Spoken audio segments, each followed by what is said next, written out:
Le 6-9 Listen anywhere. sur France Inter. Et c'est avec vous Antoine Malo. Bonjour Antoine. Bonjour Alexis, bonjour à tous. Vous revenez ce matin sur la guerre au Proche-Orient, à Gaza, parce que les jours qui viennent pourraient être décisifs en vue d'une trêve. Oui Alexis, parce que jeudi doit s'ouvrir un nouveau cycle de négociations entre Israël et le Hamas sur un cessez-le-feu. Alors c'est vrai, le terrible bombardement d'une école samedi à Gazaville et l'offensive israélienne annoncée à Khan Younes pourraient tout faire capoter. D'ailleurs, le Hamas a dit hier soir qu'il ne voulait pas de nouvelles discussions, mais la seule application du plan présenté par Biden en juillet.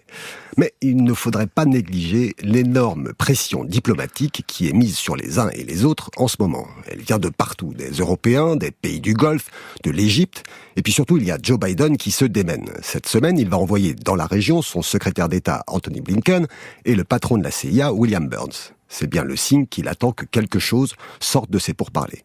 D'ailleurs, le format qu'il prendrait, s'ils se tiennent vraiment, pourrait aider à ça. Et alors de quelle manière ça pourrait aider ? Il semblerait que les délégations du Hamas et d'Israël puissent se retrouver dans des pièces voisines, avec un médiateur qui ferait des allers-retours entre chacune. Forcément, ça pourrait accélérer les choses. Et puis, là, on ne part pas d'ex nihilo. Un accord cadre existe et ce sont les détails qui restent à régler. Alors oui, ce ne sont pas des sujets simples. Il s'agit, par exemple, de savoir comment l'armée israélienne se retirera de Gaza, ou de s'accorder sur le nombre d'otages israéliens et de prisonniers palestiniens échangés. Il faudra donc encore du temps pour arriver à une trêve, mais elle pourrait s'approcher. Mais pour l'instant, qu'est-ce qui empêche ces discussions d'avancer ? Alors pardon, on s'attend plutôt à un embrasement du Proche-Orient, Antoine, qu'à un cessez-le-feu. Vous avez raison, Alexis. Il y a cette menace de l'Iran et du Hezbollah de frapper Israël pour venger la mort. Il y a 15 jours, Ismaël Haniyeh, l'ancien chef politique du Hamas. Mais les Iraniens ont plus ou moins laissé entendre qu'ils adapteraient leur réponse en fonction de l'avancée des discussions sur Gaza. Est-ce qu'il faut y croire ? Je ne sais pas, surtout que Tel Aviv s'est dit convaincu qu'ils attaqueront avant jeudi. Mais en attendant, cela peut donner des arguments aux médiateurs américains, qataris et égyptiens pour faire plier Israël. Et donc je reviens à ma question initiale, qu'est-ce qui empêche les discussions d'avancer aujourd'hui ? Essentiellement les acteurs sur le terrain. Côté Hamas, c'est son nouveau chef, Yahya Sinwar, pas franchement un homme de compromis.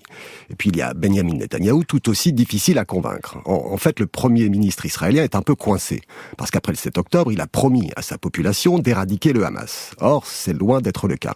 Et puis les ministres d'extrême droite de sa coalition menacent de la faire exploser si un cessez-le-feu est signé.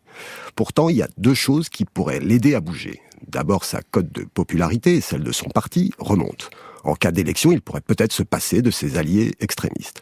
Et puis, le Parlement israélien est en vacances jusqu'en octobre. Ça laisse à Netanyahou les mains un peu plus libres. Reste à savoir maintenant s'il aura le courage politique de préférer la paix à la guerre. Antoine Malo, journaliste à La Tribune dimanche. Merci et à demain Antoine.